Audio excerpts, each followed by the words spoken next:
எல்லாரும் அந்த ஏஜை பற்றி பயங்கர ஒரு இம்பார்ட்டன்ஸு, பயங்கர ஒரு ஹைப்பு. ஏன்னா வயசு கம்மியாக இருந்தால் ஒரு பெரிய கிரேடு மாதிரி, வயசு அதிகமாக இருந்தால் அவங்க கேரியர்லாம் முடிஞ்சு போன மாதிரி, இல்லை அவங்க லைஃப்லாம் முடிஞ்சு போன மாதிரி அப்படிலாம் கிடையாது. எல்லா ஏஜுமே நல்ல ஏஜ் தான்.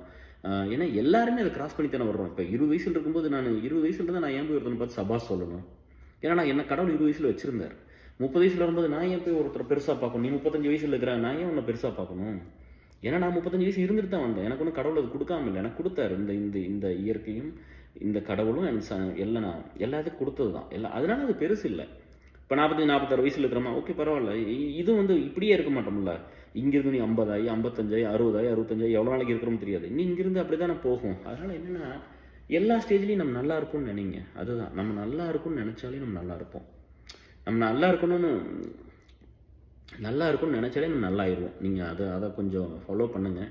நம்ம எல்லாருமே நல்லா இருப்போம். அப்புறம் ஹெல்த்தை பார்த்துக்குங்க. நான் மெயினாக அது இன்னும் வந்ததுலேருந்து எப்படி வேலை செஞ்சேன்னு தெரியும். சும்மா ஒரு லைனில் சொல்லிட்டேன். ஒரு நிமிஷம் 18 பேர்த்துக்கு வேலை வாங்கி கொடுத்துருக்குறேன்னு 10 மாதம் ஆச்சு. அதுக்கு 10 மாதம் எத்தனை உழைப்பு, எத்தனை காலு, எத்தனை மெயில், எத்தனை எஃபர்ட்டு. ஒருத்தனை ட்ரெயின் பண்ணுறது தான். நம்மகிட்டலாம் ஒருத்தர் வேலைக்கு வரணும்னு ஒரு ஐஏஎஸ் மாதிரி அவங்களை ட்ரெயின் பண்ணுறது தான். ஒரு ரெஸ்யூம் பார்க்கறதுலேருந்து அவங்களுக்கு ஸ்கில் செட் எல்லாம் சொல்லிக் கொடுக்குறதுலேருந்து அவங்க என்ன படிக்கணும், அவங்களுக்கு என்ன வேணும் அப்படிங்கிறதெல்லாம் இருக்குல்ல. அப்படி தான் நம்ம ஒவ்வொன்றும் பண்ணியிருக்கோம். சும்மா வந்து ஜஸ்ட் லைக் தட்லாம் யாருக்கும் அப்படியெல்லாம் பண்ணல. நிறைய எல்லோரும் கஷ்டப்பட்டு அந்த தகுதியை வளர்த்திக்கிட்டு, அந்த திறமையை வளர்த்திக்கிட்டு, இந்த நண்பர்களோட ஹெல்ப்பெல்லாம் எடுத்து அப்படி தான் வந்தது. எல்லோரும் கைட் பண்ணோம்.